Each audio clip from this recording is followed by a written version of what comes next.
মুসলিম উম্মার সংকট উত্তরণের পথ। প্রথম শব্দটা হচ্ছে মুসলিম। কাকে বলে? একজন বলেন, মুসলিম কাকে বলে? মাশাআল্লাহ, এক ভাই বলেছেন যে ব্যক্তি আল্লাহর কাছে আত্মসমর্পণ করে তাকে মুসলিম বলে। মুসলিম শব্দটা সর্বপ্রথম আদম আলাইহিস সালামের ক্ষেত্রে প্রযোজ্য।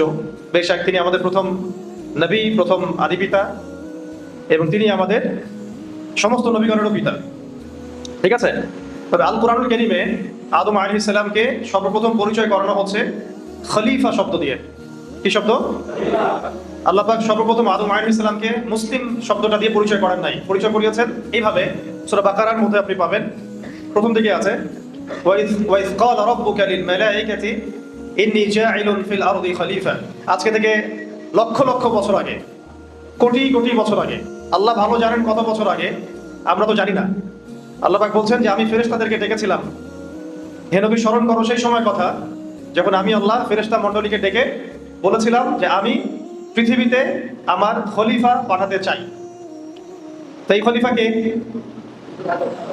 হযরতে আদম আলাইহিস সালাম, আদম আলাইহিস সালামকে আল্লাহ পাক পরিচয় করাচ্ছেন এজ এ খলিফা। অবশ্যই তিনি তো মুসলিম, কিন্তু আল্লাহ পাক পরিচয় করাচ্ছেন কিভাবে? খলিফা। কারণ খলিফা শব্দটার মধ্যেও আত্মসমর্পণ এবং মুসলিম শব্দের একটা সার নির্যাস আছে। খলিফার কাজ কি? আল্লাহ পাকের জমিনে আল্লাহর বিধান বাস্তবায়ন করা। খলিফার কাজ আল্লাহর জমিনে আল্লাহর বিধান বাস্তবায়ন করা। যে ব্যক্তি আল্লাহর জমিনে আল্লাহর বিধান বাস্তবায়ন করবে আজও সে আল্লাহর খলিফা ইনশাআল্লাহ। কিন্তু যে ব্যক্তি আল্লাহর জমিনে আল্লাহর নিয়ামত ভোগ করে, আল্লাহর রিজিক ভোগ করে শয়তানের বিধান বাস্তবায়ন করে, আল্লাহ বিরোধী বিধান বাস্তবায়ন করে, বা নিজের মন গড়া মানব রচিত বিধান বাস্তবায়ন করে, সে আল্লাহর খলিফা নয়, সে শয়তানের খলিফা। কিছু কথা আছে যেগুলো হজম করতে হবে, আর কিছু কথাকে ভুল হিসেবে শুধরে নেওয়ার কত পদ্ধতি হিসেবে নিতে হবে। আগে যা হয়ে গেছে হয়ে গেছে, আগে যা হয়ে গেছে হয়ে গেছে। এখন সত্য জানলে চিনলে ফিরে আসতে হবে। সবার জন্য একই কথা। মানে এই কথাগুলো শুধুমাত্র ইয়াংদের জন্য নয়, আমাদের যুবক যুবতী, তরুণ তরুণী, যে কোনো শ্রেণী পেশা এবং আমাদের প্রশাসন, আমাদের সরকার, এমপি মন্ত্রী এবং সামনে যারা ইলেকশন করতে চাচ্ছেন সবার জন্যই প্রযোজ্য। তাই তো? আপনারা তো মনে করেন যে অনেকেই আর কি, অনেকে মনে করেন যে ধর্ম আর রাজনীতি আলাদা বিষয়, ধর্ম আর অর্থনীতি আলাদা বিষয়। অনেকে মনে করেন আর কি ধর্ম এবং কালচার আলাদা বিষয়, ধর্ম এডুকেশন আলাদা বিষয়, ধর্ম এবং কি পরিবারতন্ত্র, লস, বিচার বিভাগ, এগুলো আলাদা বিষয়। আল্লাহ পাক এখানে বলছেন যে আমি আদম আলাইহিস সালামকে সৃষ্টি করেছি অ্যাজ এ খলিফা। তো হু ইজ খলিফা? আল্লাহ রাব্বুল আলামিন সূরা সাদ এর মধ্যে এর অ্যানসার দিচ্ছেন। কোন সূরা? সূরা সাদ। একটা তো সফাত, একটা সাদ, একটা সফ আলাদা সূরা, সফ আলাদা সূরা, সাদ আলাদা সূরা, সফাত আলাদা। তো সূরা সাদ এর মধ্যে আল্লাহ পাক খলিফার কাজটা বলেছেন, এর সাথে মুসলিম শব্দের সাথে কানেক্টেড এই কাজটা। সেটা হলো খলিফার কাজ কি? আল্লাহ পাক আরেকজন নবীকে খলিফা সম্বোধন করে বলছেন ইয়া দাউদ, ইয়া দাউদ। দাউদ আলাইহিস সালাম কে? সুলাইমান আলাইহিস সালামের বাবা, যিনি জেরুজালেম থেকে, মানে বাইতুল মুকাদ্দাস থেকে, এই হোলি ল্যান্ড থেকে 40 বছর বিশ্ব পরিচালনা করেছিলেন এক সময়, ওয়ান্স আপন এ টাইম। ঠিক আছে? দাউদ আলাইহিস সালাম শুধুমাত্র নবী ছিলেন না, একজন কি ছিলেন? রাষ্ট্র প্রধান ছিলেন। শুধু রাষ্ট্রপ্রধান না, তিনি ওয়ার্ল্ডের একটা বড় পার্টকে শাসন করেছেন। সেটাও সবচেয়ে গুরুত্বপূর্ণ সভ্যতার কেন্দ্রস্থল জেরুজালেম থেকে। সভ্যতার কেন্দ্রস্থল কিন্তু দুইটা। কয়টা? একটা তো মক্কা মুকাররমা, এটা আমরা জানি, আর একটা আরো প্রাচীন হচ্ছে এই হোলি ল্যান্ড বা বাইতুল মুকাদ্দাস, যেটাকে কেন্দ্র করে আজকে সারা বিশ্বের রাজনীতি ঘুরপাক খাচ্ছে। সারা বিশ্বের পলিটিক্স, ইকোনমিক্স, সোশ্যাল অ্যাফেয়ার্স যা দেখছেন এগুলো ঘুরপাক খাচ্ছে শুধুমাত্র হোলি ল্যান্ডকে কেন্দ্র করে। আমেরিকার যত এই শয়তানি, তার মূল উদ্দেশ্য হচ্ছে সে ইসরায়েলকে হোলি ল্যান্ড তুলে দিতে চায়। শুধু গাজা না, শুধুমাত্র আল আকসা মসজিদ না, শুধুমাত্র এই বাইতুল মুকাদ্দাস কেন্দ্রিক আশেপাশের অঞ্চল না, তারা চায় পুরো হোলি ল্যান্ড শাসন করতে। হোলি ল্যান্ড হচ্ছে সেই জায়গা যেখান থেকে দাউদ আলাইহিস সালাম এর আগে 40 বছর ওয়ার্ল্ডকে শাসন করেছিলেন, এবং তার পরবর্তীতে সুলাইমান আলাইহিস সালাম তিনিও আরো 40 বছর এই বিশ্বকে শাসন করেছিলেন। এবং এটাই সেই জায়গা যেখান থেকে অদূর ভবিষ্যতে ঈসা আলাইহিস সালাম আবার 40 বছর বিশ্বকে শাসন করবেন। এর ভৌগোলিক সীমানাটা হচ্ছে ইরাকের ইউফ্রেটিস বা ফোরাত নদী থেকে শুরু করে মিশরের রিভার নাইল বা নীল নদ পর্যন্ত এই পুরো অঞ্চলে যতটুকু জায়গা আছে এটাকে বলা হয় হোলি ল্যান্ড বা আরদুল মুকাদ্দাসা। কোরআনে বলা হয়েছে আরদুল মুকাদ্দাসা। সারা ওয়ার্ল্ডের যা কিছু হচ্ছে, যা কিছু, প্রথম বিশ্বযুদ্ধ, দ্বিতীয় বিশ্বযুদ্ধ, IMF, world bank, United Nations, ইসরায়েলের দৌরত্ব, আমেরিকার সাপোর্ট, ব্রিটেনের সাপোর্ট, অটোম্যানদেরকে ডিফিট করা, খেলাফাকে ধ্বংস করা, মুসলিম উম্মাহগুলোকে টুকরা টুকরা করে বিভক্ত করা, যা কিছু ওয়ার্ল্ডে হচ্ছে একটা উদ্দেশ্যই হচ্ছে, সেটা হচ্ছে দাজ্জাল এবং তার অনুসারীরা এই হোলি ল্যান্ড দখল করে এইখান থেকে ওয়ার্ল্ডকে শাসন করতে চায়, বাস খালাস, আর কিচ্ছু না। আপনি অন্ধকারে হাতড়ে ফিরবেন যদি এই কনসেপ্ট না বুঝেন। আপনি শুধু পলিটিক্স দিয়ে, জিও পলিটিক্স দিয়ে, ইকোনমিক্স দিয়ে সারা ওয়ার্ল্ডের ক্রাইসিসকে ডিল করতে পারবেন না যদি না আপনি এই দাজ্জাল, আখিরুজ্জামান, ঈসা আলাইহিস সালাম, জায়নিস্ট মুভমেন্ট, এই হোলি ল্যান্ড, এগুলো থেকে বিশ্বের সামনের ভবিষ্যৎ এগুলো সম্পর্কে না জানেন, অন্ধকারে হাতড়ে ফিরবেন। একদিকে এমন ভাবে হাতড়ে ফিরবেন অন্ধকারে যে আপনি ইসরায়েলের এগেইনস্টে কথা বলবেন, আবার আমেরিকার পাও চাটবেন। কথা কি বুঝতে পারছি? আপনি এমন ভাবে অন্ধকারে হাতড়ে ফিরবেন, কুল কিনারা খুঁজে পাবেন না, লিঙ্ক খুঁজে পাবেন না। এদিকে ইসরায়েলের এগেইনস্টে কথাও বলবেন যে হ্যাঁ, ইসরায়েল তো জুলুম করছে, নিষ্পাপ বাচ্চাদেরকে হত্যা করছে, মাদেরকে বোনদেরকে ধর্ষণ করছে, ভাইদেরকে হত্যা করছে, কোনো জবাবদিহিতাও সে করছে না। মারার পরে যে একটা জবাবদিহিতা সেটাও তার করার প্রয়োজন হচ্ছে না। আপনার কাছে এটা খারাপ লাগছে, মানুষ হিসেবে আপনার খারাপ লাগছে, লাগছে তো নাকি? না লাগলে তো সেটা আলাদা আলোচনা আর কি, তাহলে আপনি মানুষের পর্যায়ে করছেন না, সেটা আলাদা আলোচনা। কিন্তু এদিকে আপনি আবার আমেরিকার সমস্ত তন্ত্র মন্ত্র, বাণিজ্য, মানে পলিটিক্যাল অ্যাফেয়ার সবকিছু ডিল করতেছেন ওর সাথে। ওকে আপনি বন্ধু মনে করছেন, পশ্চিমাদেরকে বন্ধু মনে করছেন, ন্যাটোকে বন্ধু মনে করছেন, ওয়ার্ল্ড ব্যাংক, IMF, ফেডারেল রিজার্ভকে বন্ধু মনে করছেন, আর মুজাহিদ ভাইদেরকে আপনি জঙ্গি সন্ত্রাসী বলছেন। আপনি অন্ধকারে হাতড়ে ফিরবেন যদি আপনি শেষ জামানা সম্পর্কে জ্ঞান না রাখেন। যত কিছু হচ্ছে সারা ওয়ার্ল্ডে কোন জায়গাকে কেন্দ্র করে? হোলি ল্যান্ড। এটা আগে ভালো করে বুঝেন। এবং হোলি ল্যান্ডের সাথে আমাদের কি সম্পর্ক? আপনি বলতে পারেন আমরা তো লাখ লাখ মাইল দূরে আছি। ওই দাজ্জালের শাসনের সাথেই সারা বিশ্বের শাসন সম্পৃক্ত। সে ওখান থেকে যখন সারা বিশ্বকে শাসন করবে অচিরেই, সে বাংলাদেশকে বাদ দিবে না, সে মায়ানমারকে বাদ দিবে না, সে ভারতকে বাদ দিবে না, সে পাকিস্তানকে বাদ দিবে না।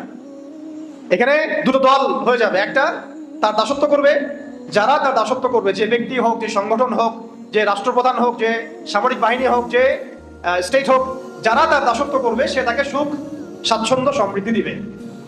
এই জন্য ইসরায়েল ভারতের বিপক্ষে কখন অবস্থান নিবে না, বুঝতে পারছি? ইসরায়েল এই কারণে তার বন্ধুদের বিরুদ্ধে কখন অবস্থান নিবে না, কিন্তু সে আফগানিস্তানের মুজাহিদ ভাইদের বিরুদ্ধে অবস্থান নিবে। দুটা ভাগ হয়ে যাবে। এক দল যারা তাকে স্বীকার করবে তাকে সে সমৃদ্ধি দিবে, আর যারা তাকে স্বীকার করবে না সে দুর্ভিক্ষ দিয়ে মারবে, পানিতে মারবে, ভাতে মারবে, বোমে মারবে, মানে নিরপরাধ বাচ্চাদেরকে পর্যন্ত সে বোম দিয়ে উড়াই দিবে। ওয়ার্ল্ডের এখন যদি আপনি ওয়ার্ল্ডের বিষয়গুলো বুঝতে ব্যর্থ হন এত স্পষ্ট হওয়ার পরেও, তাহলে আল্লাহি ভাই আপনার চেয়ে অন্ধ ব্যক্তি পৃথিবীতে কেউ নাই। এত স্পষ্ট বিগত 30-40 বছরেও হয়তো বা ছিল না, এখন যত স্পষ্ট হয়েছে। অথচ এই কথাগুলো আমরা অনেকদিন আগে থেকেই বলেছিলাম, আরো অনেক স্কলারও বলেছিলেন, কিন্তু আমরা এগুলোকে মনে করেছি পাগলের প্রলাপ। দাজ্জাল আবার কি? ঠিক আছে, দাজ্জাল আবার কি? ওর অনুসারী আবার কি? ভাই বিগত 2000 বছরে ওই দাউদ আলাইহিস সালাম এবং সুলাইমান আলাইহিস সালামের খেলাফা রাষ্ট্রের পরে ইহুদিরা কখনো কোনো রাষ্ট্র গঠন করতে পারে নাই, তারা কখনো রাজধানী ঘোষণা করতে পারে নাই। তারা বিশ্বে উদ্বাস্তুর মতো ছিল, কেউ তাদেরকে জায়গা দিত না। বিশ্বের মানুষ তাদের চরিত্র সম্পর্কে জানতো, তারা নবীদেরকে হত্যা করত, তারা নবীদেরকে হত্যা করা জাতি। তাদেরকে আল্লাহ পাক একটা চান্স দিয়েছিলেন, প্রত্যেকটা চান্স তারা নষ্ট করেছিল। এই কারণে একবার নেবুজাদনেজার তাদেরকে ধ্বংস করেছে, একবার রোমান সম্রাট টাইটাস তাদেরকে ধ্বংস করেছে। এরপরে তারা বিক্ষিপ্ত হয়ে মদিনায় গিয়ে আক্রা গেছিল। মদিনায় কেন? রাসূলুল্লাহ সাল্লাল্লাহু আলাইহি ওয়াসাল্লাম শেষ নবী হয়ে আসবেন, এটা তারা জানতো। এটা ওদের তাওরাতে, জাবুরে, ইনজিলে লেখা ছিল যে আহমদ হবেন শেষ নবী, তার আনুগত্য করলে তোমরা আবার সারা ওয়ার্ল্ডের শাসন ক্ষমতা ফিরে পাবে। তারা সেটাও গ্রহণ করে নাই। আমাদের নবী সাল্লাল্লাহু আলাইহি ওয়াসাল্লাম নিজের পায়ে হেঁটে মদিনায় গিয়েছিলেন, তারা তাকে স্বীকার করে নাই। বরং বনু কাইনুকা, বনু নাজির, বনু কুরাইজা এরা আল্লাহ রাসূলকে হত্যার চেষ্টা করেছে। এদের সবার সাথে যুদ্ধ হয়েছে। পরে খায়বারে গিয়ে আশ্রয় নিয়েছিল এরা, ওখানেও তাদের সাথে যুদ্ধ হয়েছে। এরপরে বিগত আপনি দেখবেন 1914 থেকে 18-17 এই সময়টুকুর মধ্যে তারা এই বাইতুল মুকাদ্দাসকে মুসলিমদের হাত থেকে ছিনিয়ে নিল। বিগত এই 70, 80 বা 100 বছরে আজকে দেখেন তারা কোন জায়গায় আসছে এবং বিশ্ব কোন জায়গায় আসছে, আর মুসলমানরা কোন জায়গায় আসছে। এই অতীত, বর্তমান আর ভবিষ্যৎ, এটা যদি আপনি সমন্বয় করতে না পারেন, এটাকে যদি আপনি একটা সুতায় গাঁথতে না পারেন, আমি বলবো যে হারমোনিয়াসলি কম্বাইন করতে না পারেন, তাহলে ওই যে ক্রাইসিস, সংকট আর সমাধানের পথ আপনি বের করতে পারবেন না। অতীতও জানতে হবে, প্রেজেন্ট ওয়ার্ল্ড অ্যাফেয়ার্সও বুঝতে হবে, এবং ফিউচারটাও জানা থাকতে হবে। ফিউচারটা আমরা জানি ইনশাআল্লাহ।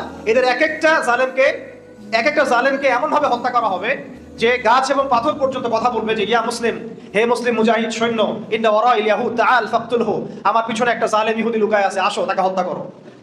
এটা একটা গাছ বলবে, এক একটা পাথর বলবে, এরা পর্যন্ত কথা বলবে, এটা আমরা হাদিস থেকে জানি। কিন্তু আপনি এখন সামনে দেখছেন যে তারা পুরো হোলি ল্যান্ড কবজা করে ফেলছে। কাদের সহযোগিতায়? পশ্চিমাদের, ন্যাটোর, ওয়ার্ল্ড ব্যাংকের, IMF এর, সবচেয়ে বড় কথা আমেরিকার।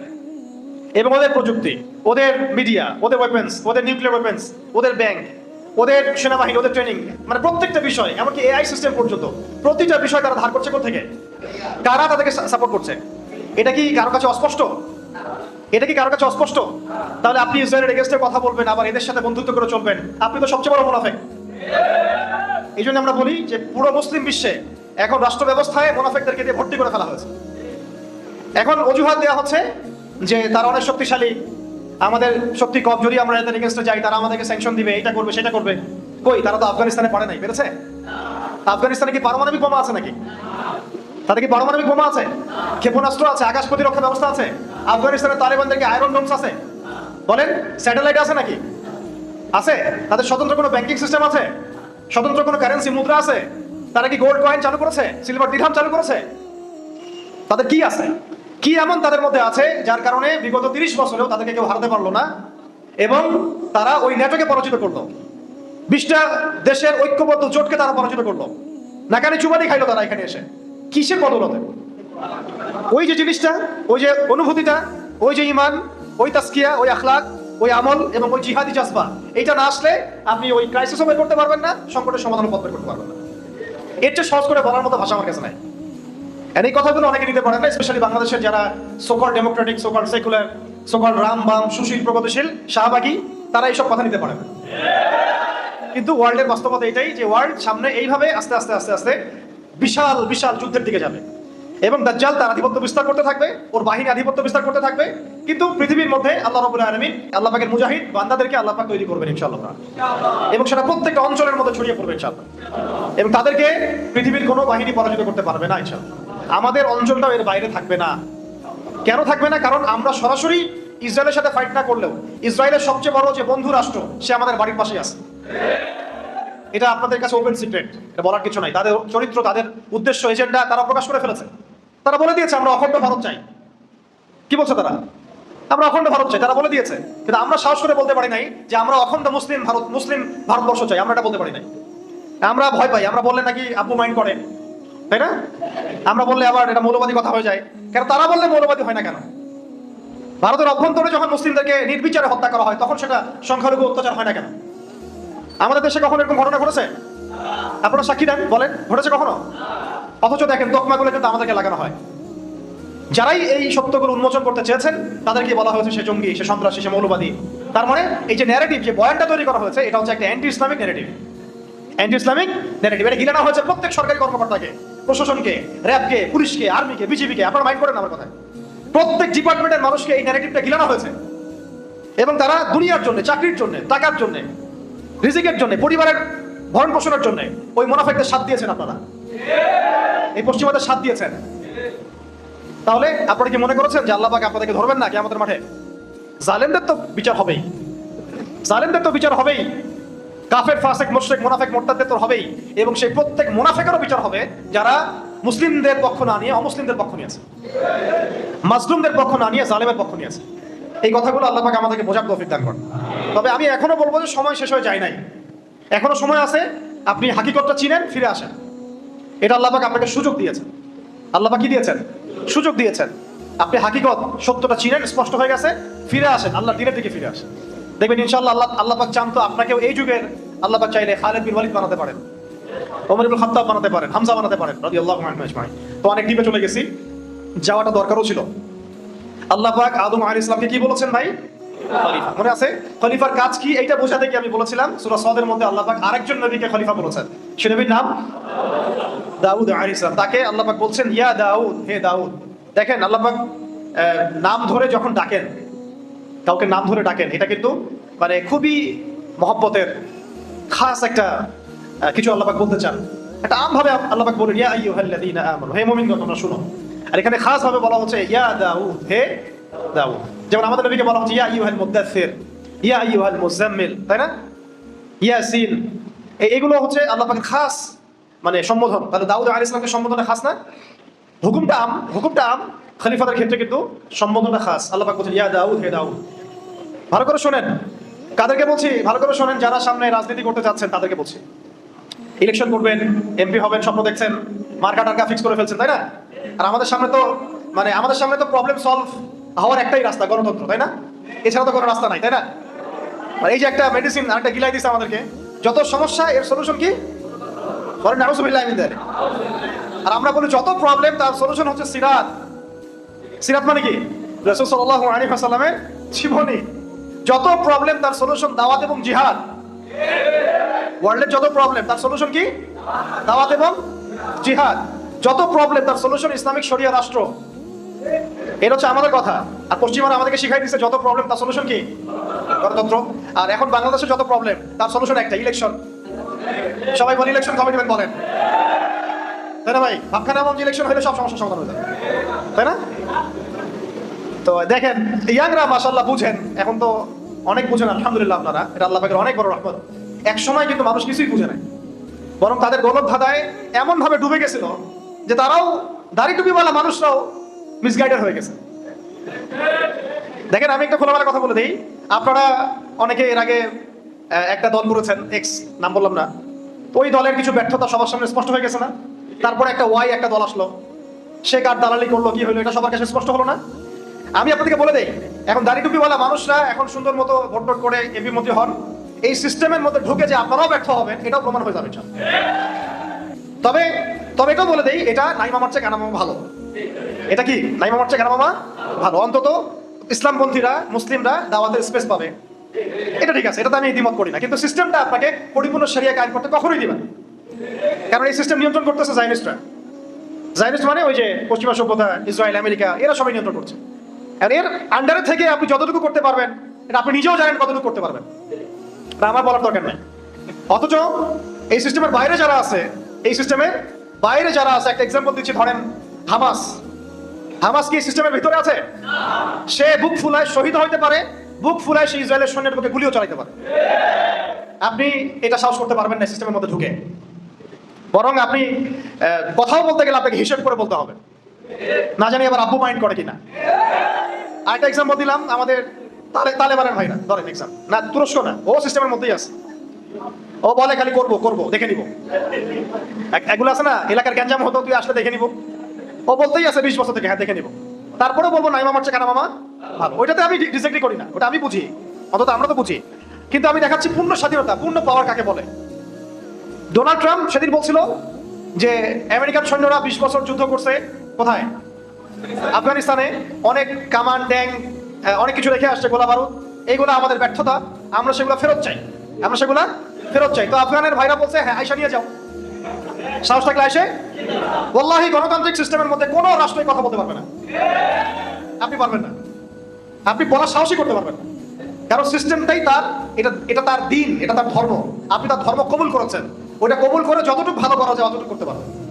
তাই তারপরেও বলছি নাই মামার চেয়ে কানা মামা ভালো। আমাদের ভাইরা যদি 20-30টা 40-50টা আসন পান, খারাপ কিছু না, কিন্তু শরিয়া কায়েম করতে পারবেন না আপনারা। এভাবে শরিয়া কায়েম করতে পারবেন একমাত্র বিপ্লবের মধ্য দিয়ে, গণ অভ্যুত্থানের মধ্য দিয়ে, বিপ্লবের মধ্য দিয়ে, এবং একটা ঐক্যবদ্ধ জনমতের মধ্য দিয়ে। এবং সেই জনমত তৈরি করতে হলে সবার কাছে দাওয়াত দিতে হবে যে শরিয়াটাই সমাধান, ইসলামী সমাধান, শরিয়াই সমাধান, কোরআনী সমাধান, হাদিসি সমাধান, সিরাতি সমাধান। এবং এটা কায়েম করতে হলে প্রয়োজনীয় জিহাদও করতে হবে, এটা স্পষ্ট করতে হবে। তার আগে আপনি এইভাবে এই সিস্টেমের মধ্যে ঢুকে শরিয়া কায়েম করতে পারবেন না। তাও যতটুকু পড়েন আলহামদুলিল্লাহ করেন, সমস্যা নাই। অন্তত আমরা একটু ভালো থাকলে হলে, আমাদেরকে আবার ধরেন না তখন, আপনারাও আবার আমাদেরকে ধরে যদি আয়না করে ঢুকাই দেন তাহলে তো হইলো না, তখন আপনাদের সাথে তো তাগুদের কোনো পার্থক্য থাকলো না, তাই না ভাই?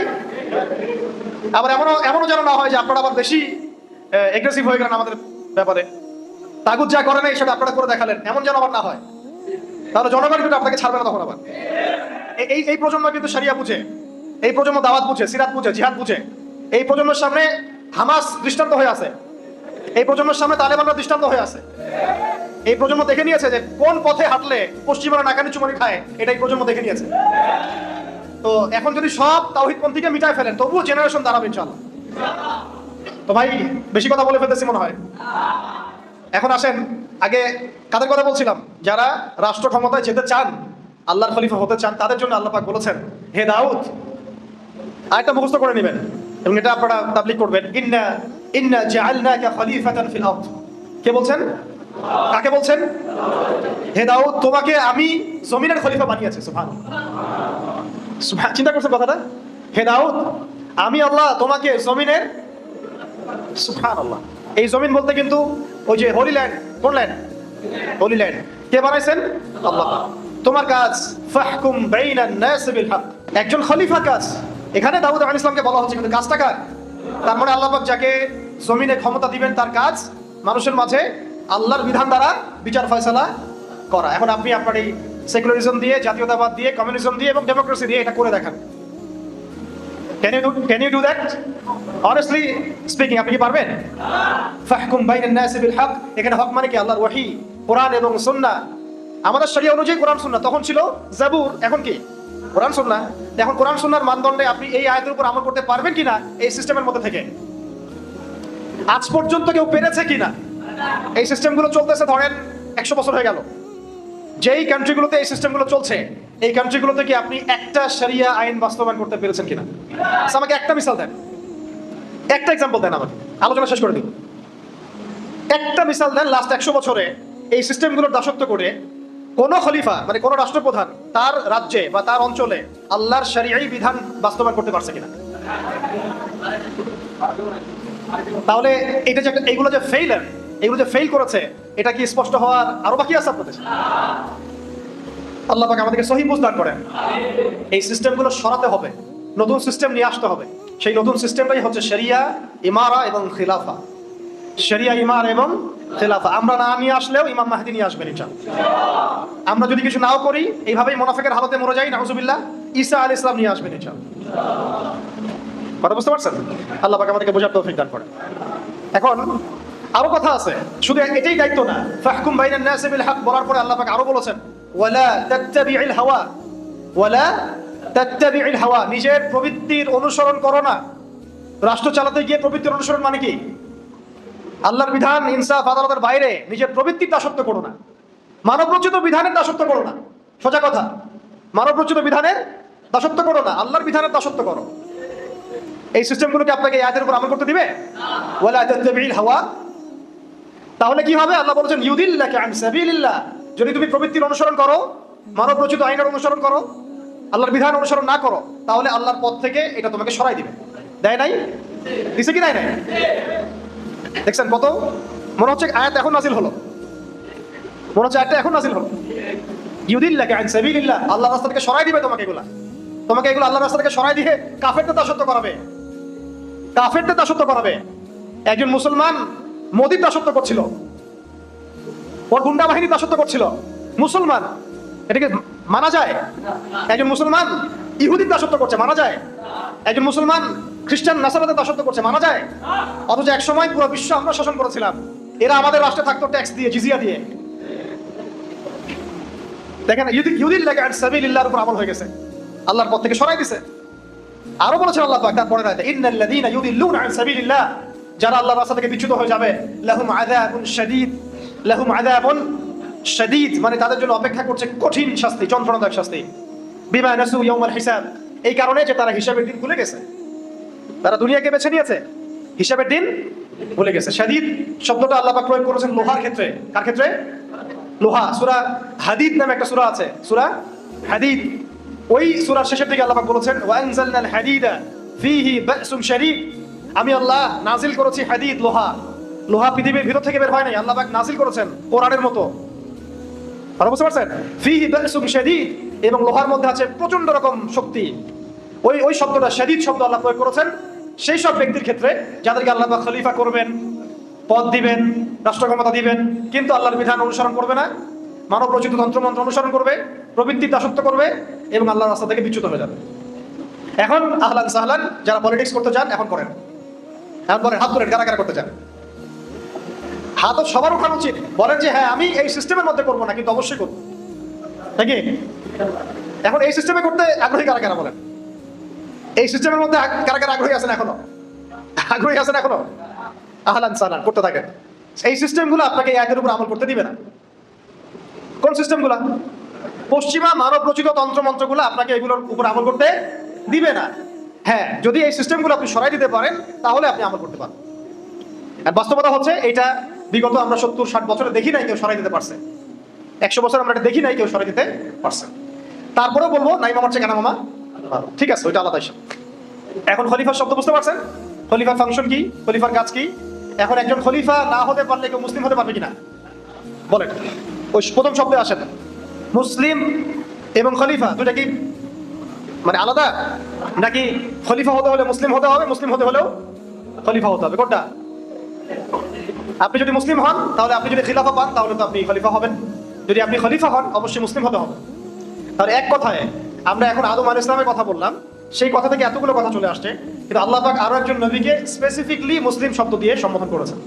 হুয়া সাম্মাকুমুল মুসলিমিন মিল্লাতা আবিকুম, কার নাম? মিল্লাতা আবিকুম, সমস্ত নবীগণের পিতা, জাতির পিতা কাকে বলা হয়? ইব্রাহিম আলাইহিস সালামকে। ইব্রাহিম আলাইহিস সালামকে আল্লাহ পাক খাস করে বলেছেন যে তিনি তোমাদের নামকরণ করেছেন, তোমরা হচ্ছে মুসলিম জাতি। কেন কেন মুসলিম শব্দটা চুজ করা হলো? আল্লাহ পাক সূরা বাকারায় বলেছেন, ইয ক্বালা লাহু রাব্বুহু আসলিম। আল্লাহ পাক যখনই তাকে বলতেন, কাকে? ইব্রাহিম আলাইহিস সালামকে, যখনই আল্লাহ পাক তাকে বলতেন যে আসলিম, আত্মসমর্পণ করো, আত্মসমর্পণ করো, আত্মসমর্পণ করো, ক্বালা, তিনি বলতেন আসলামতু লিরাব্বিল আলামিন, আমি কোনো বাক্য ব্যয় ছাড়াই, কোনো যুক্তি তর্ক বিজ্ঞান দর্শন এগুলোর পরোয়া না করেই আল্লাহর সামনে আত্মসমর্পণ করলাম। আমরা তো এখন আত্মসমর্পণ করতে গেলেও আগে যুক্তি খুঁজি, বিজ্ঞান খুঁজি, দর্শন খুঁজি, তাই না ভাই? আচ্ছা, আমি দুইটা মাসালা বলি, তাহলে লম্বা হয়ে যাবে না হলে। আসলে ইসলাম শব্দ কি, মুসলিম কাকে বলে, আপনি এই দুইটা থেকে ইনশাল্লাহ বুঝে যাবেন ইনশাল্লাহ। আমরা কয়দিন আগে ঈদ উল আজহা উদযাপন করেছি। আচ্ছা, আপনারা তো সবাই জানেন ঈদ উল আজহা কোন ঘটনাকে কেন্দ্র করে? ইসমাঈল আলাইহিস সালামকে জবাহের ঘটনা, ঠিক আছে? ফালাম্মা বালাগা মাইয়া সা'য়া ক্বালা ইয়া বুনাই ইন্নী আরা ফিল মানামি আন্নী আযবাহুক ফানজুর মাযা তারা। ইসমাঈল আলাইহিস সালাম যখন একটু বড় হলেন এবং বাবার সাথে দৌড়াদৌড়ি করতে শিখলেন, আল্লাহ পাক তাকে বললেন সন্তানকে কি করো? সন্তানকে, আচ্ছা আমি আপনাকে বলি যে আপনাকে যদি আমি এই কথাটা বলি বা কোনো বুজুর্গের দিন বলে বা আপনি স্বপ্নে কোনো তথ্য পান, আপনি কি আপনার সন্তানকে জবাহ করবেন? এই সন্তান নিষ্পাপ, নিরপরাধ, কোনো অপরাধ করে নাই, আপনি কি তাকে জবাহ করবেন? এখন আপনি আমাকে বলেন তো, ইব্রাহিম আলাইহিস সালাম কি এই আদেশ আসার পরে একটা প্রশ্ন করেছিলেন যে আল্লাহ আমি কেন করব? বাচ্চাটা নিষ্পাপ, আমার একমাত্র সন্তান, 80 বছর বয়সের পরে আমি তাকে পেয়েছি, আল্লাহ আমি কেন তাকে জবাহ করব? আল্লাহ পাকের কাছে কি তিনি একবারও জিজ্ঞাসা করেছেন? এর নাম ইসলাম। এর নাম কি? এই ব্যক্তিকে বলা হয় মুসলিম। আমি বুঝতে পারছি ভাই? এর নাম ইসলাম, এই ব্যক্তিকে বলা হয় মুসলিম। আর আমাদের সমাজে এই আদর্শটাকে বলা হয় মৌলবাদী। মৌলবাদী দর্শন, মৌলবাদী দর্শন। কারা এটা চালু করছে? ওই সাহাবাগীরা, রামবাম, প্রগতিশীল, সুশীল, তারা এগুলা চালু করছে। তাহলে আপনি কি মৌলবাদী না হয়ে মুসলিম হতে পারবেন? বলেন, এই মূলনীতি না মানলে আপনি মুসলিম হতে পারবেন? তো দেখেন, তিনি বলছেন ইয়া আবাতি, হে আমার বাবা, ইফআল মা তুমার, আল্লাহ পাক আপনাকে যা আদেশ করেছেন আপনি করেন। সাতাজিদুনি ইনশাআল্লাহু মিনাস সাবিরিন, ইনশাআল্লাহ আপনি আমাকে সবরকারী পাবেন। ইসমাঈল আলাইহিস সালামকে বলেছেন, বাবা আমি তো কোনো অপরাধ করি নাই, আমাকে কেন জবাহ করবেন? আমার তো বয়স মাত্র 15, আমাকে কেন জবাহ করবেন? এর পিছনে কারণ কি, যুক্তি কি, বিজ্ঞান কি, দর্শন কি জিজ্ঞাসা করছেন? বয়স কত?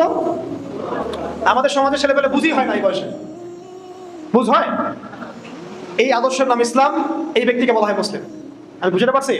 আরেকটা বলি, সন্তান হয়েছে কেবল ছোট্ট সন্তান, মা হাজারা আলাইহিস সালাম, সন্তানের নাম ইসমাঈল আলাইহিস সালাম। আল্লাহ পাক বলছেন যে তুমি তোমার স্ত্রী সন্তানকে রেখে আসো এমন একটা জমিনে যেখানে আমি আমার ঘর নির্মাণ করব, বাইতুল্লাহ নির্মাণ হবে। তখন সেখানে কোনো মানুষ ছিল? ছিল? কোনো খাবার, কোনো পানি, কোনো জনপদ? আপনাকে যদি বলি, আমাকে যদি বলা হয় আমার স্ত্রী সন্তানকে রেখে আসতে, আপনি কি যাবেন? এখন ইসমাঈল আলাইহিস সালাম এর পিতা ইব্রাহিম আলাইহিস সালাম আর হাজারা আলাইহিস সালাম, তারা কোনো প্রশ্ন করেছেন? কেন, কোন যুক্তিতে, কোন দর্শনে প্রশ্ন করেছেন? বিজ্ঞান, যুক্তি, দর্শন এগুলো বুঝেছেন? এই আদর্শের নাম ইসলাম, এই ব্যক্তিদেরকে বলা হয় মুসলিম। আমাদের সমাজে ইসলাম হচ্ছে কিসের নাম জানেন? খালি মুখে লা ইলাহা ইল্লাল্লাহ মুহাম্মাদুর রাসূলুল্লাহ পড়া। যতক্ষণ পর্যন্ত আমার এই নফস, আমার দেহ, আমার আত্মা, আমার নফস, আমার সত্তা আল্লাহ পাকের প্রত্যেকটা বিধানের সামনে অবনত চিত্তে আত্মসমর্পণ না করছে, ততক্ষণ আমি মুসলিম হতে পারি না। তাহলে আগে মুসলিম শব্দের ব্যাখ্যা শুনেন, তারপরে উম্মাতে আসেন।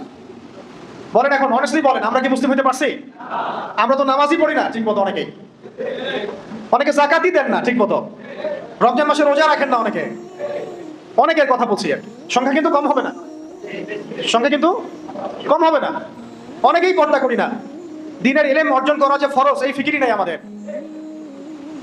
অনেকেই আমরা দেখেন হালাল খাই না, আছে না এমন?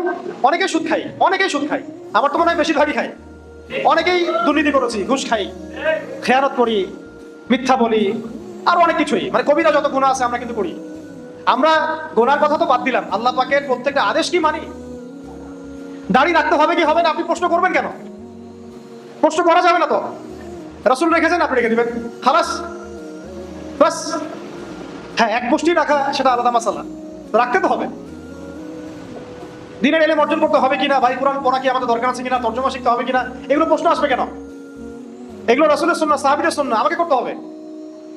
আমি তো আমরা দুনিয়াতে আসছি দুইটা কারণে। কয়টা কারণে? অনেক লেকচার আমি এটা বলেছি, আগে বলে দিয়েছি আর কি। দুইটা কারণে আমরা বেসিক্যালি দুনিয়াতে আসছি। কয়টা কারণে? একটা হচ্ছে আমি এই যে 60 70 100 বছরের যতটুকু হায়াত আছে, এই প্রত্যেকটা দিন রাত আল্লাহর ইবাদত করব, এটা আমার কাজ। এবং ইবাদত বলতে শুধুমাত্র নামাজ রোজা হজ জাকাতই না, বরং জীবনের প্রত্যেকটা ডিপার্টমেন্টই ইবাদত। আমার ইকোনমি, আমার রাজনীতি, আমার অর্থনীতি, আমার সমাজনীতি, আমার পরিবার, আমার ব্যবসা বাণিজ্য, সবই এটা একটা কাজ। আরেকটা হচ্ছে আমি দুনিয়াতে আসছি আল্লাহর দিনকে দুনিয়াতে কায়েম করতে, আল্লাহর জমিনে আল্লাহর দিন কায়েমের চেষ্টা করতে, ওই মুজাহাদার জন্য, ওই দাওয়াতের জিহাদের জন্য আমি দুনিয়াতে আসছি। এছাড়া কি আমাদের আসার কোনো কারণ আছে দুনিয়াতে? মনে করেন আমরা এখানে কতজন হবেন, 200 300 500 মানুষ আছেন। ধরেন আমরা এখন কেউ দুনিয়াতে নাই, মনে করেন সে ধরেন 100 বছর পর তো থাকবেন না কেউ। এতে কি দুনিয়ার ঘূর্ণন থেমে যাবে নাকি? কারো কিছু যায় আসবে নাকি? আল্লাহ পাকের কি আমাদেরকে নিয়ে খুব পরোয়া, মানে বয়ে গেছে যে আমাদেরকে দিয়ে আল্লাহ পাক দিন কায়েম করাতে হবে? কার ঠেকা বলেন তো? ঠেকাটা কার? রংপুরের ভাষায় আমরা কি বলি? কার ঠেকা? ঠেকা কার? ঠেকাটা কার? আমার না আল্লাহ? তাহলে আমাদের যদি ঠেকা হয়, আমরা যদি আল্লাহর ইবাদতের জন্য দুনিয়াতে এসে থাকি, জান্নাত আমার, জাহান্নামও আমার, জান্নাত জাহান্নামের ফয়সালা আমার। আল্লাহ পাকের কি কোনো মানে এগুলোর পরোয়া আছে? সারা দুনিয়ার মানুষ যদি আল্লাহ পাকের ইবাদত করে, আল্লাহ পাকের শক্তি বেড়ে যাবে। শক্তি আগেও যা ছিল তাই থাকবে, সম্মান আগেও যা ছিল তাই থাকবে, বাড়বে কমবে? বরং বাড়বে, কমে যাবে কি কখনো? তারপরে আমরা যদি আল্লাহ পাকের ইবাদত সবাই নাও করি, আল্লাহ পাকের কিছু যায় আসে বলেন? তাহলে ঠেকা কার? দুনিয়াতে আসছি আমরা আল্লাহর ইবাদত করার জন্য, তার দিনকে কায়েম করার জন্য। তাহলে আমরা এইসব প্রশ্নে যাবো কেন? আমাকে দিন শিখতে হবে কিনা, দাঁড়িয়ে রাখতে হবে কিনা, আমি মানে এই সুদী ব্যাংকে চাকরি করবো কিনা, হ্যাঁ আমি হারাম খাবো কিনা, এখানে তাগুতি সিস্টেম আছে, আমার নামাজের সুযোগ দেয় না তারা, কত মাসালা আমাদেরকে জিজ্ঞাসা করেন। এগুলো অ্যান্সার তো আপনিই বের করতে পারেন। মুসলিম হয়ে যান, অ্যান্সার পেয়ে যাবেন। মন থেকে মুসলিম হয়ে যান, অ্যান্সার আপনি ভিতর থেকে পেয়ে যাবেন যে কি করতে হবে আপনাকে। আমরা কি মুসলিম শব্দ বুঝতে পারছি ভাই? এখন আসলে উম্মাহ, মুসলিম উম্মাহ কাকে বলে?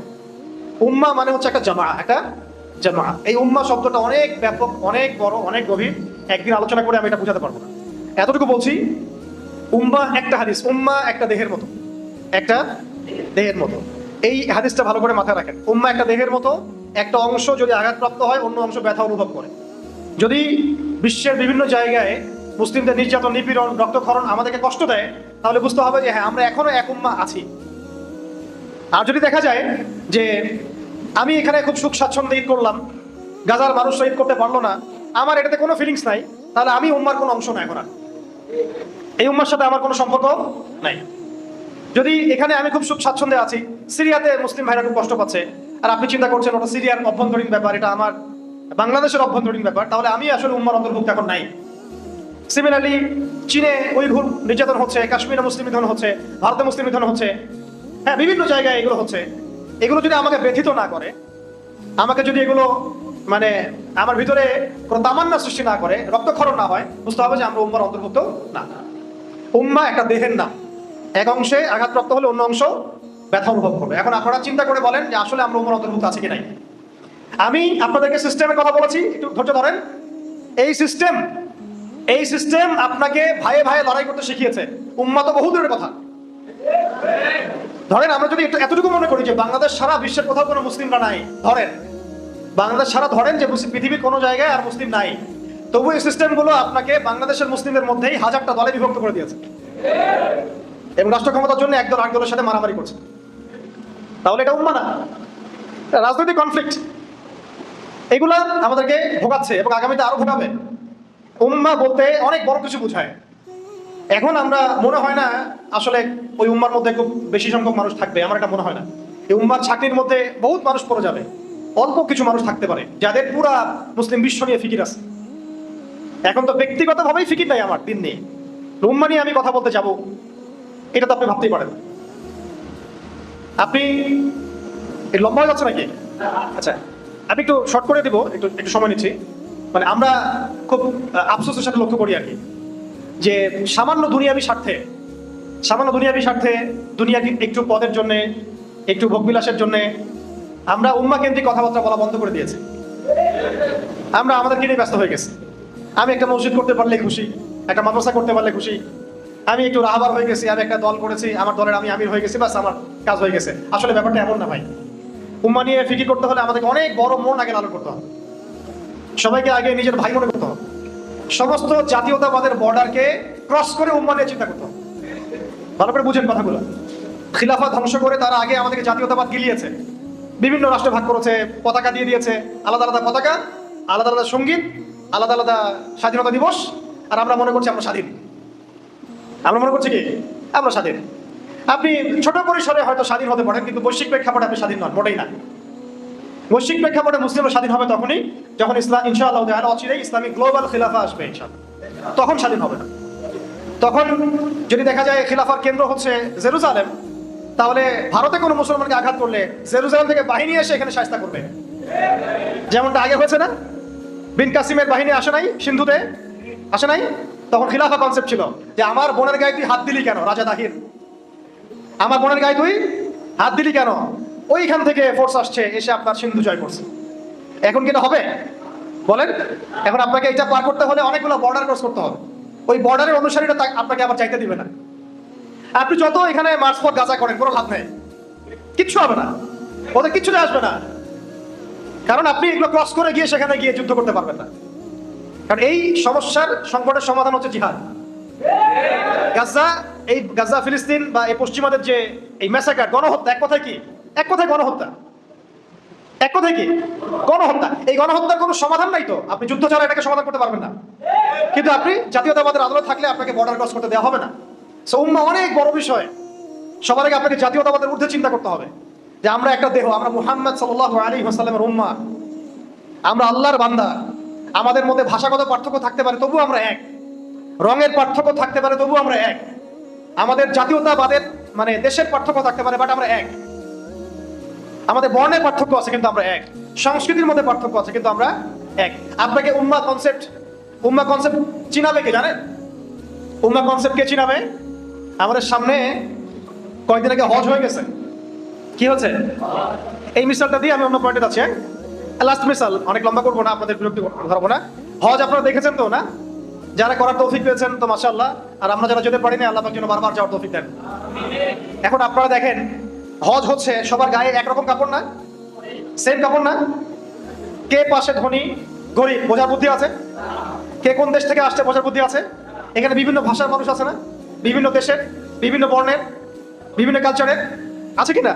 কিন্তু যখন তারা নামাজে দাঁড়াচ্ছে, আরাফার মাঠে যখন তারা গেলেন, হাত তুলে আল্লাহ পাকের কাছে দোয়া করতে শুরু করলেন, এখানে কি কোনো জাতীয়তাবাদ, বর্ণ, ভাষা, গোত্রের পার্থক্য আছে? এইটা হচ্ছে উম্মাহ। এইটা হচ্ছে কি? ওই শিক্ষাটা হজ থেকে নিয়ে এসে আমরা ধরে রাখতে পারি না। এমনকি হজের খুতবাতে পর্যন্ত পুরো উম্মাহকে ঐক্যবদ্ধ করে এই জালেমদের এগেইনস্টে জিহাদের ঘোষণা দেওয়ার সুযোগ হয় না। আফসোস, এর চেয়ে বড় কি আফসোস হতে পারে? এমনকি হজের খুতবাতে পর্যন্ত পুরো মুসলিম উম্মাহকে ঐক্যবদ্ধ করে একটা জিহাদের ডাক দেওয়ার সাহস হয় না। কারণ ওইটা ওইখানে বললেও নাকি আপুরা মাইন্ড করবে। কারণ ইসরায়েলের আশপাশে যতগুলো মুসলিম রাষ্ট্র আপনি দেখছেন, এদের বেশিরভাগই তারা কিনে ফেলেছে। এদের বেশিরভাগই ওদের কাছে সোল্ড আউট। এরা তাদের ক্ষমতাকে টিকিয়ে রেখেছে ওদেরকে সাপোর্টের বিনিময়ে। আপনি এদেরকে যদি মনে করেন লেবানন গিয়ে সমাধান করবে, জর্ডান গিয়ে সমাধান করবে, সৌদি আরব গিয়ে সমাধান করবে, হ্যাঁ কুয়েত গিয়ে সমাধান, আবুধাবি গিয়ে সমাধান করবে, কোশ্চিন গেলেও না। বরং এরা ওদের মস্তক টিকিয়ে রাখার জন্য আমেরিকা ইসরায়েলের পা চাটবে পর্যন্ত। আমি একটা খোলামেলার কথা বলতে পারি না, এটা বিশ্বের কাছে স্পষ্ট। আচ্ছা, আপনাদের কি মনে হয় হজের খুতবাতে এরকম একটা বয়ান আসার দরকার ছিল কিনা? পুরো বিশ্বের মুসলিমরা সেখানে আসছে, ওখান থেকে তো আমরা তাওহীদ নিয়ে যাব, মিল্লাতে ইব্রাহিম নিয়ে যাব, উম্মাহ নিয়ে যাব। আজকে উম্মার এই দুরবস্থা, ওইখান থেকে ডাক আসবে, সবাই সেনাবাহিনী পাঠান, প্রস্তুতি গ্রহণ করেন, আমরা আল আকসা মুক্ত করবো ইনশাআল্লাহ। এই ঘোষণাটা কি বাংলাদেশ থেকে আসবে? এই ঘোষণা আসবে কোথা থেকে? আপনারা বলেন, এখন যদি মুহাম্মদ সাল্লাল্লাহু আলাইহি ওয়াসাল্লাম জীবিত থাকতেন, তিনি কি এই ঘোষণা দিতেন না? আবু বকর রাদিয়াল্লাহু আনহু থাকলে দিতেন না? ওমর রাদিয়াল্লাহু থাকলে দিতেন না তিনি? তাহলে আমরা কেন দিতে পারি না? কেন পারেন না? ওই পশ্চিমাদের সিস্টেমের মধ্যে ঢুকে গেছেন তাই। এই হলো বাস্তবতা। এই তো দাজ্জাল। দাজ্জাল যে পুরো বিশ্বকে শাসন করবে, কিভাবে করবে? ওর থাকবে তন্ত্র মন্ত্র প্রযুক্তি, ওর থাকবে ফোর্স। ও মানুষকে এমন ভাবে ডিসিভ করবে, মানুষের কাছে মনে হবে আমি ঠিক পথেই আছি। বুঝতে পারছেন কথা? আল্লাহ পাক আমাদেরকে বোঝার তৌফিক দান করেন। উম্মাহ অনেক গভীর বিষয় ভাই। আমি শুধু হজের একটা এক্সাম্পল দিলাম, এটা থেকে বুঝেন যে উম্মাহ কি হওয়া উচিত ছিল। এখন বলেন তো আসলে কি উম্মাহ এই জায়গায় আছে কি নাই? নাই। কেন নাই? জাতীয়তাবাদের কারণে নাই, এই ক্ষমতার দ্বন্দ্বের কারণে নাই, পশ্চিমা তন্ত্রমন্ত্রের কারণে নাই, সেই ইমান নাই, সেই আকীদা নাই, সেই মানহাজ নাই। তার ইয়াংদেরকে আমি আমার ভিতর থেকে আহ্বান জানাচ্ছি যে এই ধোঁকাবাজিগুলোর মধ্যে না পড়ে একেবারে রিয়েল ইসলামটা শিখেন ইনশাআল্লাহ। এটা আপনাকে স্বাধীন করবে ভিতর থেকে, এটা আপনাকে স্বাধীন করে দিবে। আপনি আল্লাহ ছাড়া কাউকে ভয় করবেন না। আমি এটা ফখর করে বলছি না। এখন এতক্ষণ ধরে যে আলোচনাগুলো হয়েছে, আপনি আলোচনাগুলো জাতিসংঘ থেকে করতে পারবেন না, কারণ ওটা পরাধীন। আমি এখানে স্বাধীন, আপনি এখানে স্বাধীন। আপনি আল্লাহর দাসত্ব করছেন, তারা জাতিসংঘের দাসত্ব করছে। স্বাধীনতার অন্য সুখ আছে, এটা ওরা বুঝবে না। এই স্বাধীনতা নিয়ে যদি আমি কারাগারেও যাই, আমি স্বাধীন। এটা নিয়ে যদি আমরা জিহাদের মাঠে যাই, আমরা শহীদ, আমরা খাসি। এটা নিয়ে যদি আমরা ওখানে শহীদ হয়ে যাই, ইনশাআল্লাহ আমরা জান্নাতে চলে যাব। বিকজ আমরা কোনো আল্লাহ বিরোধী কোনো শক্তির সামনে আত্মসমর্পণ করি নাই। এই জাজবাটা আমাদেরকে তৈরি করতে হবে। আল্লাহ পাক তৌফিক দান করেন। শেষের দুইটা পয়েন্ট, সংকট উত্তরণের পথ। তো সংকট তো আপনারা বুঝে ফেলছেন। আমি কয়েকটা পয়েন্ট বলি, সংকটগুলো কোথায় কোথায় জানেন? প্রথম সংকটটা হচ্ছে ভাই আমাদের ইমানের সংকট। কিসের সংকট? আমরা যে আসলে দুনিয়াতে আল্লাহর দিন পালন এবং প্রতিষ্ঠার জন্য আসছি, এটা ভুলে গেছি তো আমরা। আমাদের সামনে তো চাকরি, মেয়ে, টাকা পয়সা, বাড়ি গাড়ি, ব্যাংক ব্যালেন্স, এগুলো ঝুলতেছে। আমরা তো ভুলেই গেছি আমরা মুহাম্মদ সাল্লাল্লাহু আলাইহি ওয়াসাল্লামের উম্মাহ। আমাদের একটা ভিশন আছে, একটা মিশন আছে। আমরা 8-10টা উম্মার মতো পৃথিবীতে আসে নাই। আমাদের একটা নির্দিষ্ট লক্ষ্য আছে, গন্তব্য আছে, আর কেউ থাকবো না চিরদিন। এটাই ভুলে গেছি আমরা, এবং ভুলিয়ে দেওয়াও হয়েছে মিডিয়া দিয়ে, প্রযুক্তি দিয়ে, স্মার্টফোন দিয়ে, শিক্ষা ব্যবস্থা দিয়ে, সমাজের কালচার দিয়ে, এগুলোতে টিভি দিয়ে, রেডিও দিয়ে, টেলিভিশন দিয়ে, এগুলোতে ভুলিয়ে দেওয়া হয়েছে আমাদেরকে। ভুলে গেছি না আমরা, বলেন? তো আগে আমাদের ইমানের ওই যে ক্রাইসিস, ওটা সলভ করতে হবে। ইমানের ক্রাইসিস সলভ করতে হলে কি লাগবে? দিনের জ্ঞান লাগবে। কি লাগবে? দিনের জ্ঞান লাগবে। একদিনের লেকচার কি আসলে সব জ্ঞান? তাহলে আপনাকে তো ভাই পড়াশোনা করতে হবে। পড়াশোনা করতে হবে। পড়াশোনা করতে গেলে কি ওস্তাদ লাগবে কি লাগবে না? আলেমদের সামনে যেতে হবে, আলেমদের সান্নিধ্যে যেতে হবে। আর কি লাগবে? আখলাক লাগবে, উত্তম চরিত্র, উত্তম আখলাক। আখলাক কি বই পড়ে পড়ে অর্জন হয়ে যায়? না, আল্লাহওয়ালা মানুষদের সাথে চলতে হবে। আমি এক কথায় বলছি, মোটা দাগে। আর কি লাগবে? বেশি বেশি আমল, বেশি বেশি। তো এত ডিভাইসে আসক্তি থাকলে আমল করবেন কখন? দুনিয়া নিয়ে এত ব্যস্ত হয়ে থাকলে আমল করবেন কখন? দুনিয়ার ব্যস্ততা কমাতে হবে, আখিরাতের ব্যস্ততা বাড়াতে হবে, দিনের কাজের ফিকির বাড়াতে হবে, ভালো কাজের সাথে থাকতে হবে, এবং নিজের জীবনের লক্ষ্য বানায় ফেলতে হবে যে আমার জীবনের লক্ষ্যই হচ্ছে আল্লাহর জমিনে দিন কায়েম করা। ব্যাস, হয়ে গেল। তাহলে আমার জীবনের প্রত্যেকটা কাজ রুটিন ওয়াইজ চলে আসবে ইনশাআল্লাহ। তখন আল্লাহ তৌফিক দিবেন ইনশাআল্লাহ। কে তৌফিক দিবেন?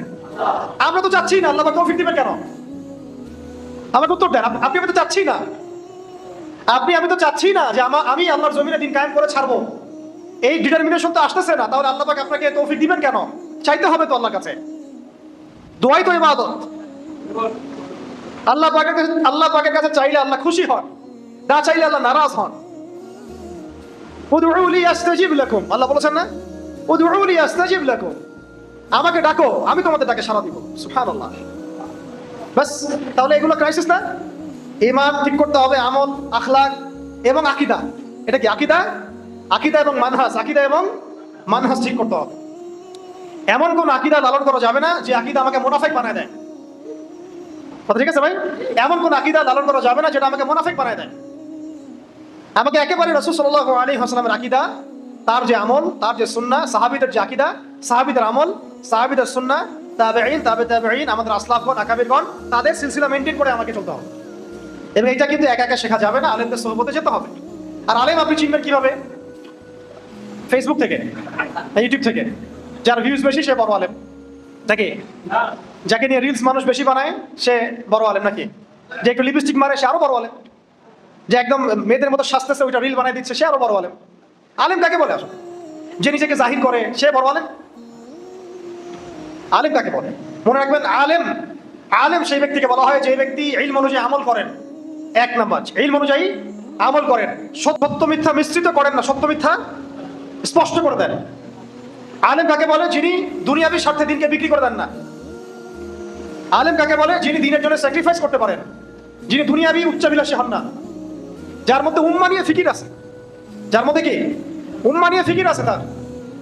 এবং যে ব্যক্তির আখলাক, চরিত্র সবকিছু মিলিয়ে আপনি দেখবেন যে হ্যাঁ, উনি অনেক বুজুর্গ মানুষ, সব দিক থেকে উনি জাতির রাহবার হওয়ার মতো যোগ্য। শুধুমাত্র সার্টিফিকেট দিয়ে আলেম যাচাই করা যাবে না, এটাও একটা বিষয়। সার্টিফিকেটধারী মানুষের অভাব নাই সমাজে। সার্টিফিকেটধারী এমন আমি আপনাকে হাজার হাজার মানুষ দেখাতে পারবো যাদের উম্মা নিয়ে কোনো ফিকিরই নাই, অ্যাবসলিউটলি নো ফিকির হোয়াটসোএভার। এমনও মানুষ আছে, এমনও মানুষ আছে। আবার এমনও মানুষ আছে যার এমন কোনো হয়তো এখন পর্যন্ত কোনো ডিগ্রি নাই, বাট তার উম্মা নিয়ে অনেক বেশি ফিকির আছে। অতএব আমরা আলেম জাজ করব অনেক কিছু বিবেচনা করে, তবে আমরা একটা সিলসিলা মেনটেন করবো। সাহাবায়ে কেরাম, আসলাফগণ, আকাবিরগণ, তাবেঈন, তাবেঈন, তাদের সমস্ত যে সিলসিলা, এইটা মেনটেন করে আমরা আমাদের আকীদা, আমল, মানহাজ করে তুলবো ইনশাআল্লাহ। ঠিক আছে ভাই? এগুলো ক্রাইসিস, এগুলো ক্রাইসিস, একই সাথে সমাধানও। মানে এগুলো নাই, এগুলোই ক্রাইসিস, আর এটা আসতে হবে, এটাই সমাধান। আর আরো কিছু ক্রাইসিস আছে, সেটা হচ্ছে আমাদের পড়াশোনার মধ্যে গ্যাপ আছে। পড়াশোনার মধ্যে গ্যাপ আছে। আমরা অনেকে দিনই পড়াশোনা করছি, বাট দুনিয়াবি পড়াশোনার ল্যাকিংসের কারণে পশ্চিমাদের, আমেরিকার, ইসরায়েলের, ইন্ডিয়ার মুশরিকদের, মুরতাদদের, ফাসিকদের, জালেমদের, মুনাফিকদের, এদের যে মানে ফাঁকফোকর, তন্ত্রমন্ত্রের ফাঁকফোকর, এইগুলো আমরা ধরতে পারতেছি না। অনেকেই ধরতে পারতেছে না, কারণ আমাদের দুনিয়াবি সেই জ্ঞানটা নাই। তাই দিনী জ্ঞানের পাশাপাশি দুনিয়াবি জ্ঞানও অর্জন করতে হবে। যেমন এলজিবিটি, এটা আপনি তো দুনিয়াবি জ্ঞান যদি আপনি ভালো করে অর্জন না করেন, এটা ধরতেই পারবেন না। এআই যে কি পরিমাণ ফিতনা নিয়ে আসতেছে সামনে, এটা আপনি দুনিয়াবি পড়াশোনা ছাড়া বুঝতে পারবেন না। ঠিক একইভাবে দুনিয়াবি পড়াশোনার ঘাটতির কারণে কাগজের টাকা আমাদের কি ক্ষতি করেছে, এটা আমরা বুঝতেই পারি নাই। সামনে বিটকয়েন্স আমাদের কি ক্ষতি করতে পারে, এটা আমাদের কল্পনাতেও নাই, যেহেতু আমরা এগুলো পড়াশোনা করি না। তাই পড়াশোনার এই মানে মেরুকরণটাও দূর করতে হবে, সবকিছু পড়তে হবে। এই জন্য আমি জেনারেল শিক্ষিত ভাইদেরকে নিয়ে বেশি আশাবাদী। আপনারা যদি দিনের পথে ফিরে আসেন এবং দিনের ভালো ইলম অর্জন করেন, বরেণ্য ওলামায়ে কেরামের সোহবতে থাকেন এবং দুনিয়াবি জ্ঞানও পাশাপাশি অর্জন করতে থাকেন, আপনাকে দিয়ে বড় খেদমত হওয়ার সুযোগ আছে ইনশাআল্লাহ। এমন হইতে পারে যে একজন দাওরা ফারেক মানুষ যা করতে পারেন, আপনি তার চেয়ে বহুত কিছু করছেন, এটা সম্ভাবনা আছে। বিকজ আপনি অনেক দিকে পড়াশোনা করেছেন, এক্সপার্ট আপনি। তা আমি এই জন্য প্রত্যেক মহলে দাওয়াতের কথা বলি। আমাদের দাওয়াতগুলো পৌঁছাতে হবে এমপিদের মধ্যে, মন্ত্রীদের মধ্যে, পলিটিশিয়ানদের মধ্যে, প্রশাসনের মধ্যে, আর্মির মধ্যে, র্যাবের মধ্যে, বিজিবির মধ্যে, পুলিশের ভাইদের মধ্যে, সমস্ত মহলে। পারবেন না ইনশাআল্লাহ? এটাই কাজ আমাদের। বাংলাদেশে আমাদের কাজ কি এখন? এইটাই, দাওয়াত দেওয়া, মানুষকে দাওয়াতের মাধ্যমে সঠিক পথে ফিরে আনার চেষ্টা করা। বাস, ইনশাআল্লাহ দেখবেন বাকি কাজ আল্লাহ করে দিবেন ইনশাআল্লাহ। আল্লাহ পাক কোত্থেকে জামা গঠন করে দিবেন সেটা সময় বলে দিবে, কোত্থেকে সূরা হয়ে যাবে, ইমারা হয়ে যাবে, সময় বলে দিবে। ইনশাআল্লাহ দেখবেন বাংলাদেশের মধ্যেও এরকম একটা মুসলিম ঐক্যবদ্ধ একটা প্ল্যাটফর্ম হয়ে গেছে, তাওহীদি জনতা এক হয়ে গেছে, এটাও হয়ে যেতে পারে। এটা কে করে দিবেন? আল্লাহ চাইলে একজন আমিরুল মুমিনিন এনে দিতে পারেন, পারেন কিনা? আল্লাহ চাইলে এই গুটি কয়েক মানুষকে দিয়েও বাংলাদেশে খিলাফা কায়েম করতে পারেন। খিলাফত না, মানে শরিয়া কায়েম করতে পারেন। কি কায়েম করতে পারেন? শরিয়া মানে ইমারা। খিলাফত বড় কনসেপ্টে, মানে বৈশ্বিকভাবে এটা আর কি। আমরা ছোট আঞ্চলিকভাবে এটা ইমারা হয়, শরিয়া হয়। শরিয়া আইন যেখানে কায়েম হয় সেটা ইমারা হয়। তো এগুলো সংকট, এই সংকটগুলো কাটাতে হবে। এছাড়া সংকট আছে, সাংস্কৃতিক সংকট আছে। সংস্কৃতির নামে আমাদেরকে গিলানো হচ্ছে, শিরক, কুফরি, হারাম। ইকোনমিক সংকট আছে, আপনাকে সুদ খাওয়ানো হচ্ছে, ঘুষ খাওয়ানো হচ্ছে, দুর্নীতি করানো হচ্ছে, অনেক সময় আপনি বাধ্য হচ্ছেন। আবার হারাম, এটা হারাম চিনতেই পারছেন না কোনটা হারাম। সিন্ডিকেট আছে বাজারে, অনেক ফাসিকদের তৎপরতা আছে, সিন্ডিকেট আছে। আবার ওই যে বললাম টাকার মান পড়ে যাওয়া, ইনফ্লেশন হওয়া, সুদের ফিতনা, অনেক ফিতনা আছে ইকোনমিক্সের মধ্যে। এইগুলা সংকট। রাজনৈতিক তো সংকট আছেই, ওটা আগে বলে দিচ্ছি আমি আগেই। শিক্ষার মধ্যে সংকট আছে, এই যে বললাম 20 বছর পড়াশোনা করছেন কিন্তু দিন শিখতে পারছেন না, সংকট আছে। মিডিয়া দিয়ে সংকট আছে, মিডিয়া দিয়ে ওদের আইডিওলজি গিলানো হচ্ছে আমাদেরকে। মিডিয়া যদি বলে যে অমুক দাড়িওয়ালা মানুষটা জঙ্গি, সারা দুনিয়া বলতে শুরু করে হ্যাঁ সে জঙ্গি, তাই না? তাই কি না? মিডিয়া যদি বলে যে অং সান সু চি খুব ভালো মানুষ, ওকে নোবেল দেওয়া দরকার, সারা দুনিয়া কি বলে? হ্যাঁ দেওয়া দরকার। সারা দুনিয়া তো কয়েকদিন পরে দেখবেন মিডিয়া দিয়ে নেতানিয়াহুকে নোবেল দিবে, ওকেও নোবেল দিতে পারে। ওরা বলতে পারে যে মধ্যপ্রাচ্যের সবচেয়ে কুখ্যাত সন্ত্রাসী হামাসকে সে বিতাড়িত করেছে, বলে ওকে নোবেল দিতে পারে কি না? সারা দুনিয়ার মানুষ তখন দেখবেন বেশিরভাগই ওই সুরে কথা বলা শুরু করবে। তো মিডিয়া হচ্ছে একটা মারাত্মক অস্ত্র দাজ্জালের। দাজ্জাল মানে আমি কিন্তু বুঝাচ্ছি যে দাজ্জালের অনুসারী আর কি, মানে সরাসরি দাজ্জাল কিন্তু এখনো বের হয় নাই, ওটা অন্য অর্থ নিয়েন না। আবার সরাসরি বের হয় নাই, এটা মাথায় রাখেন। সরাসরি সে এখনো বের হয় নাই। কে বের হয়েছে? অনুসারী, অনুসারীগুলো বের হয়ে গেছে। তো তাদের একটা মারাত্মক কষ্ট হচ্ছে কি? মিডিয়া। এটা তো বৈশ্বিকভাবে আছে, আঞ্চলিক। আমাদের দেশেও যে মিডিয়াগুলো আছে, এইগুলো দিনকে রাত করতে পারে, রাতকে দিন করতে পারে। আবার যদি ধরেন, আবার যদি দেখেন যে না, ইসলামপন্থী কিছু মানুষ ক্ষমতা চলে আসছে, আর আমরা কোনো একভাবে দেশে সারিয়া কায়েম করে ফেলছি। ধরেন, আল্লাহ কবুল করেন, আমি ধরেন আমরা চোরের হাত কেটে ফেলতেছি, হ্যাঁ, মেয়েদের এইসব বেপর্দায় ঘোরাফেরা বন্ধ করে দিচ্ছি, সহশিক্ষা বন্ধ করে দিচ্ছি। সারিয়া কায়েম হলে এগুলো হবেই। তোমাদের ভালো লাগলেও হবে, না লাগলেও হবে। মানলে মানো, না মানলে এখান থেকে পালাও, কোনো সমস্যা নেই। সারিয়া কায়েম হলে এগুলো হবেই। জেনা করলে বেত্রাঘাত হবে, ব্যভিচার করলে রজম হবে, কেসাস হবে, হুদুদ হবে। তখন এই মিডিয়াগুলো কি করবে জানেন? তখন তারা আমাদের পক্ষ নিয়ে, হ্যাঁ, তখন তারা বলবো যে আদনান ভাইরা খুব ভালো মানুষ, তারা ইনসাফ কায়েম করছে সমাজে, সমাজে ন্যায় বিচার কায়েম করছে। ইসলাম, ইসলাম হলো শান্তির ধর্ম, এই তো ইসলামের আসল রূপ। এগুলো শিরোনাম আসবে তখন। এই হচ্ছে চরিত্র এদের। তাই আমি বলছি যে এগুলো হচ্ছে সংকট। সংকট মানে সমাধান আপনাকে বের করতে হবে। আমাদের কি স্বতন্ত্র মিডিয়া আছে? কয়টা আছে? তাহলে তাহলে মানুষকে যে আমরা এখন পর্যন্ত দিন বোঝাতে পারছি, তো আল্লাহ পাকের অনেক বড় রহমত। দেখেন, এত মিডিয়ার আকর্ষণের পরেও, news paper, print media, electronic media, ইসলাম কি থেমে আছে? ইসলাম কি থেমে আছে? 9/11-এর পরে, 9/11-এর পরে যে পরিমাণ মুসলিমদেরকে মানে ডিহিউম্যানাইজ করা হয়েছে, এরা জঙ্গি, এরা সন্ত্রাসী, এরা মৌলবাদী, সারা দুনিয়া ব্যাপী সন্ত্রাস বিরোধী যুদ্ধের নামে যা করেছে ওরা, লাখ লাখ লাখ মুসলমানকে হত্যা করেছে, এরপরেও কি ইসলাম থেমে আছে? দেখেন।